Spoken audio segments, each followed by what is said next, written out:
From Thom Hartmann's Daily Take Substack. When the chant fades, who builds the future? The movements of the 1960s built lasting institutions. Today's movements need more than moral clarity. They need leadership and coordination. Published October 20th, 2025. The following is a song inspired by this article.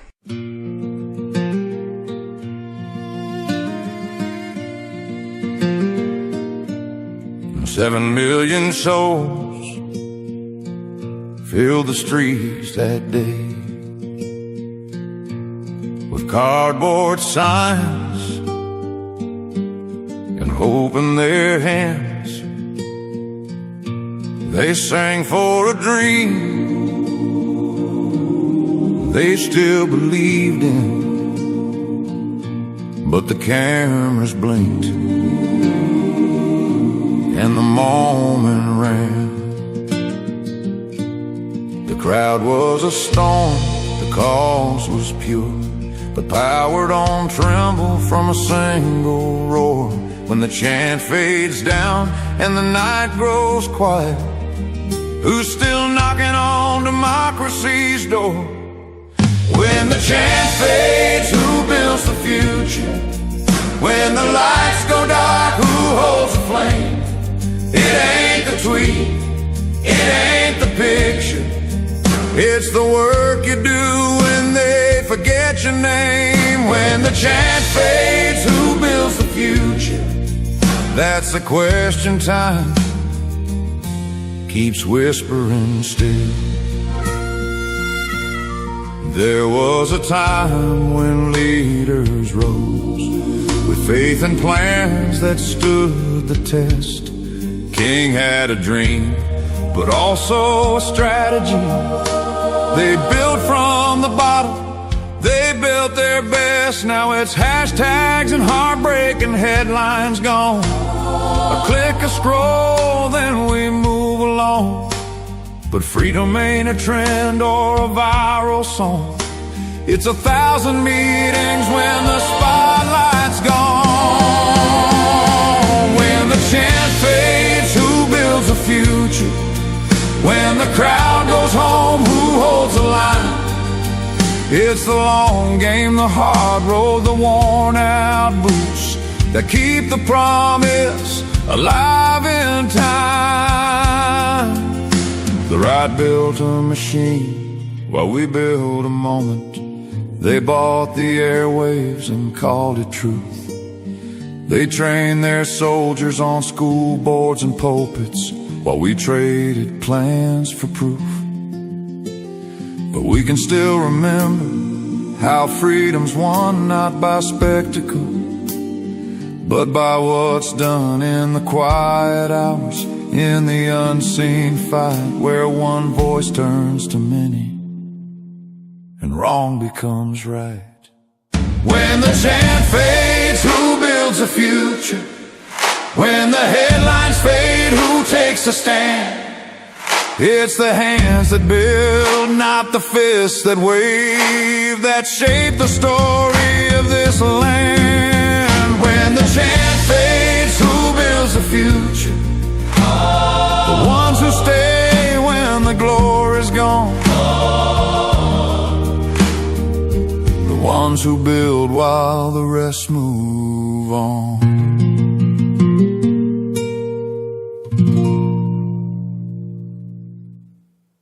The No King's Day protests last weekend were breathtaking. 7 million or more Americans filled streets across the country explicitly condemning the way Trump has been running our country. They carried handmade signs, sang freedom songs, and for one afternoon reminded the nation that resistance still burns hot. But here's the hard truth. That energy, that passion, that righteousness means very little if it doesn't translate into structure and leadership. Movements that fail to coalesce around leaders and build institutions typically die in the glare of their own moral light or fail to produce results. We've seen it before. The Women's March drew millions. Occupy Wall Street electrified a generation. Black Lives Matter shook the conscience of the nation. But without leadership, durable organizations, funding networks, and consistent strategy, these movements faded from the political field as quickly as they filled it. Protests without public faces and follow-through are like fireworks. Beautiful, brief, and gone before the smoke clears. The last time I saw my late buddy Tom Hayden was when we were both speaking in Dubrovnik, Croatia, some years ago. I was doing my radio program live from there, and we reminisced on the air about SDS, the organization that helped start with the Port Huron Statement, and I was a member in East Lansing. Like the American Revolution, the Civil Rights Movement, the Union Movement, and the women's suffrage movements before it, SDS's success in helping end the war in Vietnam didn't just come from mass mobilizations, although they helped, but flowed out of an organizational structure and local and national leaders who could articulate a single specific demand to end the war. As Frederick Douglass famously said in 1857, quote, "Power concedes nothing without a demand," end quote. That demand must be loud, specific, recurrent, and backed by organization and leadership. When the Occupy movement, for example, was taken over by a group of well-intentioned people who insisted that no leaders or institutions emerge within it, they doomed it to obscurity. Trump's neo-fascist administration understands this dynamic. It's why they came down so brutally on student leaders in the campus anti-genocide protests. They succeeded in preventing either institution or leadership from emerging in a meaningful way. Modern protests often reward attention, no action. Social media loves the march, the chant, the sign, and the photo that goes viral. Trump's people complain and mutter about, quote, "hate America marches," end quote, but generally tolerate them, assuming they'll fizzle out like Occupy did. The click feels like participation. But power never bends to viral content. While the George Floyd protests did produce some changes, those, particularly DEI, are aggressively being rolled back by Republicans with little protest because there's no institution or leadership to lead the protests against their retrograde actions. Authoritarian politicians understand this better than anyone. They know that a protest can be permitted because as long as it limits itself to protest, it burns itself out. 1 million tweets feels like a movement, but they evaporate by morning. The noise is cathartic, and the system stays the same. Real change doesn't happen on the screen or even in the streets. It happens in the precincts, in the county offices, in the long nights where volunteers count ballots or knock on doors, with education, spokespeople, with specific demands.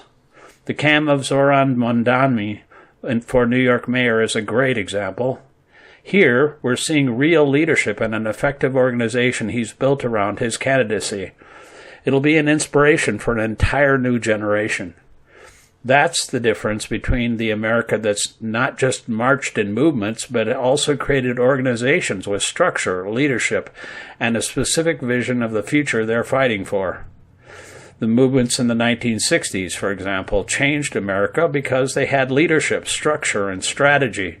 The civil rights, labor, and anti-war movements were powered by organizations like SCLC, SNCC, SDS, and the United Farm Workers.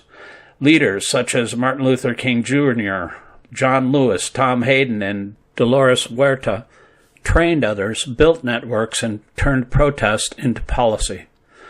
Those marches were not spontaneous. They were the culmination of years of organizing in churches, union halls, on campuses, and in living rooms. King's March on Washington was not the movement. It was the exclamation point on a decade of strategy. Today, our movements are broader, younger, and more diverse, but also largely fragmented and leaderless. Social media spreads outrage faster than ever, but it can't replace the disciplined institutions that have historically held movements together. If we're to save American democracy, we can't only have bursts of energy without long-term direction. It's not that people lack courage, they lack coordination. The right-wing oligarchs intent on destroying our democracy built their empire from the ground up with the Powell Memo and, more recently, Project 2025 as specific blueprints. More than 40 years later, the Republican Party has been playing a long game. While Democrats chase the next election cycle, conservatives built a media empire. They invested in talk radio, cable news, think tanks, and local media outlets. They funded the Heritage Foundation, the Federalist Society, ALEC, and a constellation of dark money groups that shaped laws before most people even heard about them. They worked the school boards, city councils, and state legislators. They didn't just build candidates, they built infrastructure. And it paid off. When a bought-off, well-bribed Clarence Thomas delivered the deciding vote on Citizens United versus FEC in 2010 to legalize bribery of judges and politicians, that decision's infrastructure became the weapon of choice. Suddenly, billionaires and corporations could pour unlimited, even anonymous money into the political bloodstream. And most significantly, the right has already had the arteries and veins in place. While progressives held rallies, conservatives bought the megaphones, built the institutions, and founded, elevated, and empowered leaders and spokespeople. The result is a minority right-wing movement that dominates America through structure and leadership, not popularity or protest. Democrats have good people, good policies, and good intentions, but lack a unified strategy and clear leadership. Too often, the party reacts instead of leads. It posts instead of plans. It wins headlines and loses legislatures. Its most senior people often dither rather than project power and leadership. Right now, when the right pushes disinformation and chaos, the left too often offers silence or even confusion. We need a structure that says, quote, "Here is America, the America we would govern, and here are the people ready to govern it." Money is speech, the court told us, but that was a lie, designed to cement oligarchy. Citizens United allowed the wealthy to flood elections with cash, to buy influence, to capture regulators, to shape policy without accountability. The result is an American political economy that serves the powerful and distracts the rest. Billionaires fund propaganda networks that pretend to be news. They back think tanks that write laws to protect monopolies and suppress wages. They fill campaign coffers so thoroughly that elected officials become their employees. This is not a conspiracy theory. It's an accounting statement. Follow the money and you'll find the fingerprints of the same handful of billionaire and corporate donors behind almost every regressive policy of the last 2 decades. The GOP didn't just accept this system. They engineered it, and they exploit it to this day. If democracy is to survive, Democrats, the small d Democrats, must build an infrastructure that competes along a similar footing. That means fundraising systems that depend on millions of small donors instead of a few billionaires. It means community-level leadership development. It means institutions that outlast elections, and it requires specific demands. Real resistance begins with a message discipline. Every Democrat, every progressive organization, every citizen who believes in democracy must be part of a single, steady chorus. Defend democracy, restore the middle class, protect the planet, guarantee health care and education for all, and most important, get big money out of politics while establishing a legal right to vote. The right repeats its talking points until they become accepted truth. We must do the same, only with facts, compassion, and moral clarity. Endurance is just as essential. and in that sense, indivisible, the one organization that's really emerged so far to lead this movement, has gotten us off to a great start. The movement, however, can't fade when the crowds disperse or when social media moves on. It has to grow in the off-season, the county offices, in organizing meetings and in living rooms and in campaign trainings that prepare the next generation of leaders. Change starts locally, which is where you can volunteer and show up. Conservatives understood long ago that power begins on school boards, city councils, and election commissions. They built from the ground up, while progressives often looked to Washington. If we're serious about reclaiming democracy, it must start in those same local arenas where laws are written and values are taught. We must also be clear about what we stand for. Protest is not policy. Real policy means repealing Schedule F, protecting voting rights, restoring oversight, enforcing antitrust laws, taxing concentrated wealth, defending reproductive freedom, guaranteeing health care and education for every American, making it as hard to take away your vote as it is to take away your gun, and finally removing the corrupting influence of money from our political system. These are not slogans. They're the foundation of a functioning democracy which has been dismantled bit by bit over the years by the billionaires who own the GOP. And none of this will succeed long-term without strong progressive media. We need to restore and support newsrooms and platforms that report truth, tell stories that matter, and counter the billionaires' propaganda networks. If we fail to shape the narrative, those who profit from lies will continue to shape it for us. Finally, real resistance requires action with purpose. Outrage alone changes nothing. When the powerful refuse to listen, we must act with the same courage that fueled the labor movement in the fight for civil rights. Strikes, boycotts, confronting violence with nonviolence, and coordinated economic pressure are how ordinary people force extraordinary change. As Jefferson, Lincoln, Douglas, Adams, King, Chavez, Newton, and Hayden, among others, taught us, history moves when citizens organize, persist, and make injustice impossible to ignore. The right has been building its machine since the Powell memo of 1971. The left must start today. We must be as organized, disciplined, and relentless as they are, but with a moral compass that points toward democracy to counter their fascist project. The No King Day protester reminds the world that America still has a conscience, but a conscience without a plan is a sermon without a church. The next phase of this movement must be structural. We need think tanks, training programs, legal defense funds, local newspapers, coordinated communication networks, and candidates that are ready to lead at every level. We need to replace despair with design and get inside and animate the Democratic Party. Democracy is not defended by hashtags. It's defended by hands, millions of them, building, voting, organizing, and refusing to quit when the cameras are gone. The No King Day marches were righteous and inspiring, but history will not remember the crowd. It will remember what the crowd built.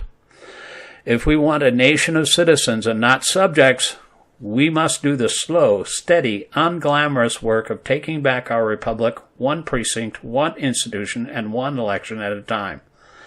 Volunteer for your local Democratic Party and become a precinct committee person. Join Indivisible. Run for local office and participate with local pro-democracy organizations. Show up. That is the revolution worth marching for.